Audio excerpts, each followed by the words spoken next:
From real burglars and home invaders sharing their secrets on where they strike and how you can avoid becoming a target. Today, national investigative correspondent Jeff Rawson is here with more. Jeff, good morning. Hey guys, good morning to you. Lester, welcome to you. Look, we all think we're doing the right thing, right? We go buy security cameras for our house, expensive alarm systems. We even put our lights on timers when we're away. But does any of that actually scare the burglars away? This morning, we have a rare jailhouse interview with a guy who knows because he was the burglar. Now he's telling all, so you aren't a victim too. Shocking video of brazen thieves caught in the act, walking up to houses in broad daylight, ransacking homes. Watch as these robbers even tiptoe around sleeping children. Homeowners left terrified. Another guy came out with a big crowbar swinging at me. They were all lucky to be alive at this point. So how do you protect yourself, and what's making your home a target? To find out, we're inside the New Jersey State Prison, maximum security, meeting Nicholas Curiosis. He's serving a 70-year prison sentence for a string of home invasions. Hi. Hey, how you doing? Jeff Rawson, thank you for doing this. Okay. Have a seat right over here. With guards looking on, we're given 1 hour to ask anything we want. How many homes have you burglarized over the years? Around 100, maybe 150.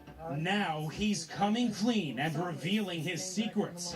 First up, what makes your home a target? How do you pick which house to break into? Why that house versus that house? If there's mail in the box, that means there's no one. Most of the time, no one home. Have a neighbor maybe collect your mail if you're going to be gone for a couple days. Yes. If there's no cars in the driveway, there's a good chance there's no one home. So your advice would be, if you have a car that you normally keep in the garage during the day, maybe keep it outside. Keep it outside. Unfortunately, the burglar's going to go to the next home. He's still going to do a burglary. But it won't be your house. It won't be your house. So what time do thieves strike? Normally, after 8 a.m. in the morning, because everybody's gone to work or school or whatever. Between 8 and around 2 o'clock. If you go past 2, like pushing 3, you're high risk. It's dangerous. Because people are going to come home. Right. Other home invaders agree. WNBC, our station in New York, sent out surveys to other convicted burglars.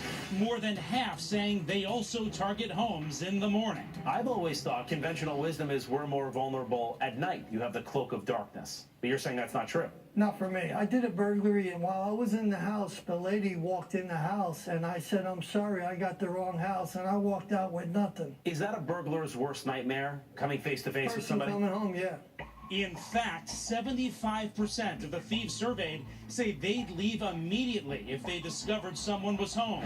So do alarm systems work? No, alarm system alerts me that the people are not home when the alarm is turned on. But if it's going off, aren't you worried about the cops coming? No, because you're just going in for like a minute or two. You're grabbing the jewelry and you're running. You're getting out of there. You're not hanging around waiting for the police. He says he doesn't worry about home security cameras either. Just put some kind of mask on so that the camera can't get your face.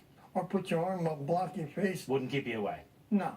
People got money for security cameras. They got something in there they're protecting. Even the old lights on a timer trick, thieves are onto it. A whopping 73% saying that wouldn't stop them either.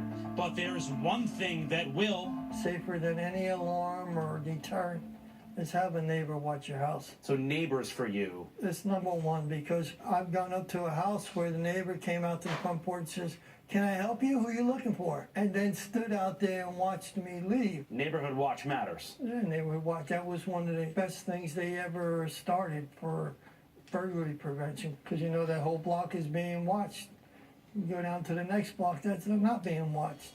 But one of the most shocking revelations of all, how these thieves break in. Turns out, we're letting them in. I never carry burglary tools. How'd you get in? With the, open window, open door. Enough people keep their doors and windows unlocked that you could open them up and climb right in? 9 out of 10 people, when you open a window in your house, if it gets cold at night or whatever, you close the window, you don't lock it. And then all of a sudden, a day later, a week later, a month later, you come along. Yeah.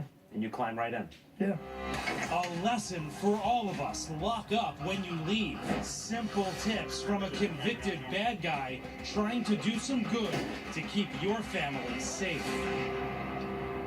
Sometimes the best advice is the simplest. Just lock the doors and windows. By the way, dogs can be effective too. That inmate telling us hearing a dog barking through the door would give him pause, and experts agree dogs are a great deterrent. But either way, if you come face to face with one of these guys, you were just saying 75% said they'd run away if they saw somebody home. Yeah. You said it's the other 25% Yeah. you really worry about. Don't fight back. Call 911 immediately because that can make things worse. He was a pro, but he's also in jail. He's in jail. He did in fact get caught. He's for home invasion, a string of them. So he's there for a long, long time. And you said it was a nosy neighbor that. Yeah, he's this, incredibly worried about nosy neighbors for good reason. Okay, interesting. Jeff, They're thanks not just very annoying; much. they can actually help.